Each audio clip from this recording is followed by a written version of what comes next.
हमारे यहाँ इसको शुक्ल एकादशी भी कहते हैं,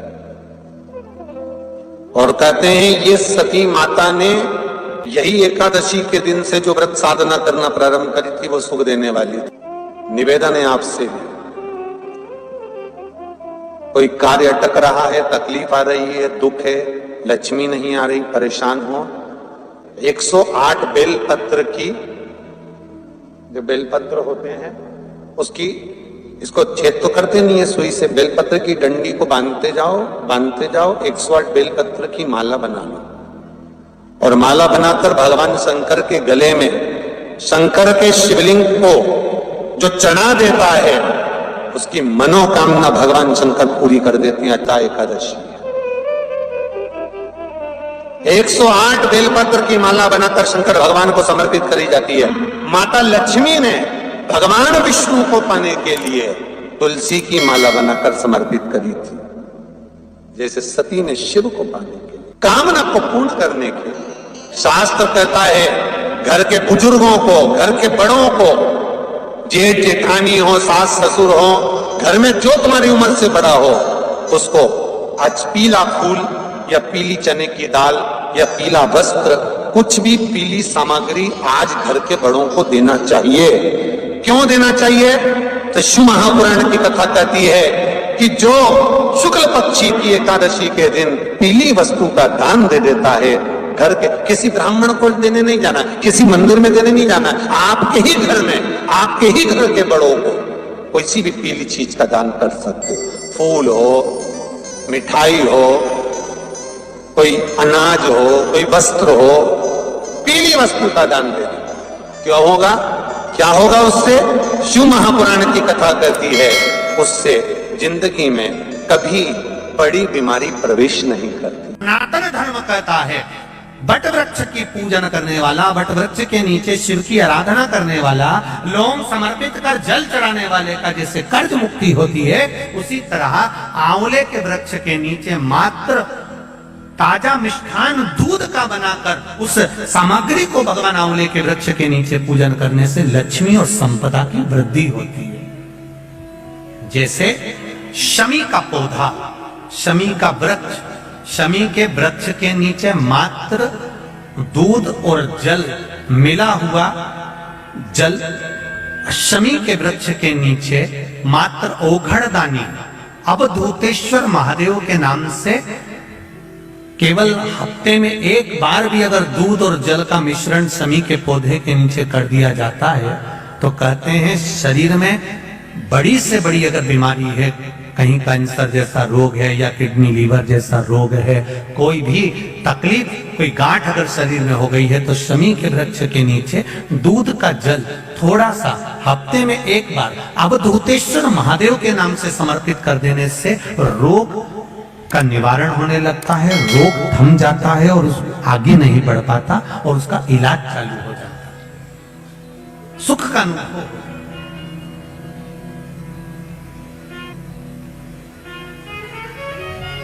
बस एक बात का स्मरण रहे, आप आंवले के वृक्ष के नीचे अगर कोई भोग लगाया गया है पा सकते हैं, पीपल के वृक्ष के नीचे कोई भोग लगाया है पा सकते हैं, बट वृक्ष के नीचे कोई भोग लगाया गया है पा सकते हैं। जिस वृक्ष के नीचे भोग लगाओगे पालोगे, पर शमी वृक्ष के नीचे का जो भोग लगाया गया है वो नहीं पाया जाता। शमी वृक्ष का जो प्रसाद है वो आपको वहीं छोड़ना पड़ता है। शमी वृक्ष का प्रसाद वहीं छोड़। साथ की शिवरात्रि आ रही है, छोड़ना मती, बेलपत्री का पत्ता जल में डालकर भले पत्ते को निकाल देना, और वो जल, जो रोग है, जो बीमारी है, संपदा नहीं आ रही हो, दुकान नहीं चल रही हो, व्यापार नहीं चल रहा हो, बच्चे चिड़चिड़े हो गए हो, क्रोध पड़ रहा हो, तो भी बाबा पर घर के प्रत्येक व्यक्ति एक लोटा जल जरूर चढ़ा के आना, शिव को नमन कर कर आना। ये मौका नहीं मिलता, चढ़ाओ।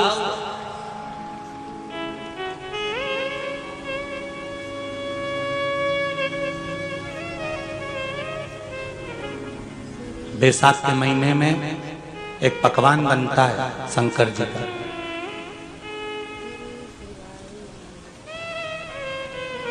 शिव जी के हाथ में त्रिशूल है, शिव जी के 3 नेत्र हैं। बेलपत्री में भी 3, बोलते जाओ, पत्ती है। बैसाख के महीने में जो शंकर भगवान को प्रसाद का भोग लगता है उसमें भी 3 ही चीज मिलती है। सत्तू, कोई दूसरे महीने में बनता है? जम के तो बोलो नहीं। कब बनता है? यही बैसाख के महीने में। चने की दाल, गेहूं और जौ, इन तीनों को गलाकर सेक कर जो सत्तू तैयार होता है, इसी बैसाख के महीने में परशुराम जयंती के दिन या अमावस्या के दिन या पूर्णिमा के दिन शंकर भगवान को समर्पित होता है और भगवान विष्णु को समर्पित होता है। दुनिया के लोग कहते क्या होता है सत्तू से? सास अपनी बहू से कहती है बेटा सत्तू बना ले, थोड़ा सा सत्तू बाजार से ले आना, 10 रुपए का खरीद कर ले आना। आज सत्तू, आज अपन पूजन करेंगे सत्तू की, अक्षय तृतीया है, थोड़ा सा पूज देंगे, थोड़ा सा भगवान को भोग लगा देंगे, सत्तू का लड्डू बना लेंगे। बोलो री जी, सही है कि गलत है? बाजार में भी सत्तू मिलता है तो बच्चे कहते हैं, बहुएं कहती हैं कौन खाएगा, काय को ला रहे हो, सत्तू का क्या काम है? पर शिव महापुराण की कथा कहती है, स्कंद पुराण की कथा कहती है, जिस समय पर बैसाख के महीने की सुंदर अमावस्या का दिन था, उस दिन माता पार्वती शंकर भगवान के लिए जब पकवान बनाने के लिए बैठी, कुछ नहीं मिला, तब माता पार्वती ने 3 अनाज को लिया, एक चना, दूसरा गेहूं और तीसरा जो, इन तीनों को भींग रहे थे उसको लेकर आए गंगा जी में से, उसको सेक कर माता ने अंगीठी पर और उसका जो सत्तू बनाकर शिव को दिया। शंकर भगवान ने कह दिया, सुन पार्वती, ये सत्तू नहीं, ये मेरी औषधि है। बैसाख के महीने में जो खाएगा वो जिंदगी भर रोएगा नहीं, शरीर से स्वस्थ हो। अब उसको बैसाख के महीने में पियो बेल। बेल मतलब समझ गए? बेल का रस। बैसाख के महीने में पियो बेल और शरीर को रखो ऑलिव बेल। पियो।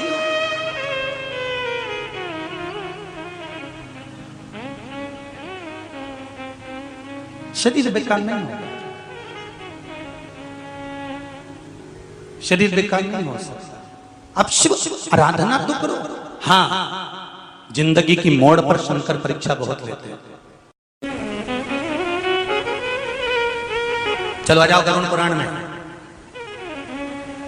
मरने का 47वां दिन,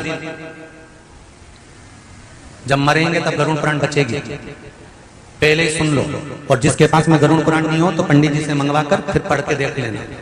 मरने के 47वें दिन, 47 डेज, 47वें दिन किस चीज का दान तुम्हारे सामने आता है? मरने के 47वें दिन। 10 दिन तक तो जीवात्मा घर की अटारी करती, मरने के बाद 12वें के दिन चली जाती है। उसके बाद में जब 47वां दिन आता है तो 47वें दिन जीवात्मा को क्या दान करा जाता है?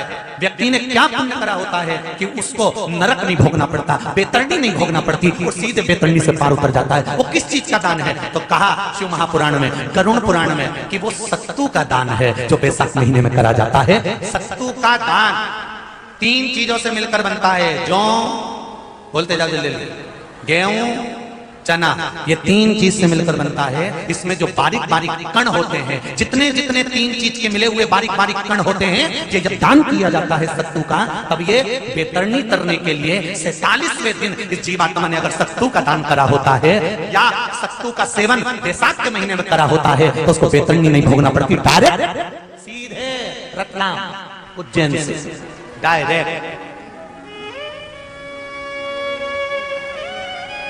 किस किस क्या बनता है सत्तू? मैंने भी तो ये पूछा किस किस क्या बनता है। मैं अभी थोड़ी ना कि अभी बन गया। बैसाख में बनता तो होगा। पहले गांव के लोग तीरथ करने जाते थे। गांव का लोग जब तीरथ करने जाता था, कोई सामान नहीं लिया, सत्तू बांधी पोट ली, धरा यूं और पानी में घोलिया और नमक डालिया या शक्कर या गुड़ घोल के और पी के वही चले। आज के अब जब सैनिक युद्ध करने जाता है, थक जाता है, बहुत थकान हो जाती है, जब उससे देखा जाता है तो सैनिक का जो कमांडर होता है वो सत्तू मंगवाता है और गिलास में घोल घोल कर पूरी सेना को पिलवाकर फिर युद्ध में उतार देता है। फिर युद्ध में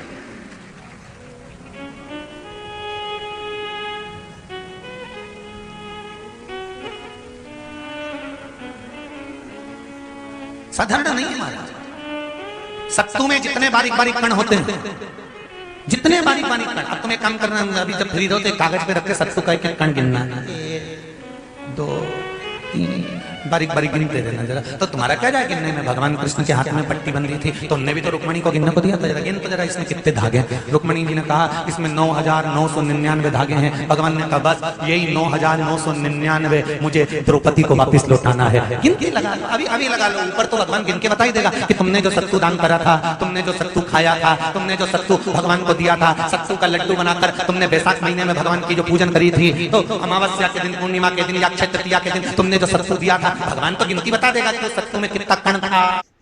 सत्तू दिया था, भगवान तो गिनती बता देगा कि उस सत्तू में कितना कण था। और अगर नहीं बताए तो तुम आंदोलन पे बैठ जाओगे।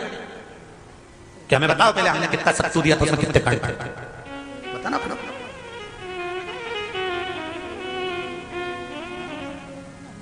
एक शिव की आराधना में चांगुना ने 1 लोटा जल भरा, उसमें थोड़ा सा चंदन डालकर बेलपत्री के वृक्ष के नीचे ले जाकर डाल देती, थोड़ा सा जल बचाकर शिव जी को डाल देती। शंकर भगवान ने एक दिन चांगुना के सामने मन में विचार प्रकट करा और पार्वती जी से कहा, पार्वती एक बात समझ में नहीं आती, आधा जल ये बेलपत्री को देती है, आधा जल मुझे देती है। जब आधा जल मुझे देती है तो मुझे बड़ा गुस्सा आता है, क्योंकि बद्धा जल कहां डोल के आती है। पार्वती जी ने कहा उसके संतान नहीं है, इसलिए वो बेलपत्री की भी आराधना करती है और आपकी भी आराधना करती है। ठीक है,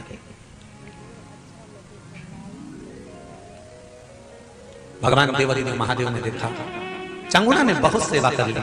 आज भगवान सुंदर एक संत का रूप धरकर चांगुना के दरवाजे पर पहुंच गए, अलग जगह।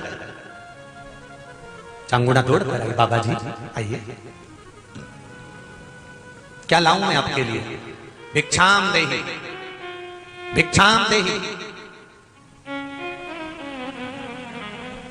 बाबा ने सब दूर से भिक्षा ली और चांगुना जैसी परात भरकर रानी चांगुना देवी खूब सारा सामान लेकर आई, तो बाबा ने मना कर दिया, मैं आपके हाथ की भिक्षा नहीं ले सकता, मुझे नहीं लेना।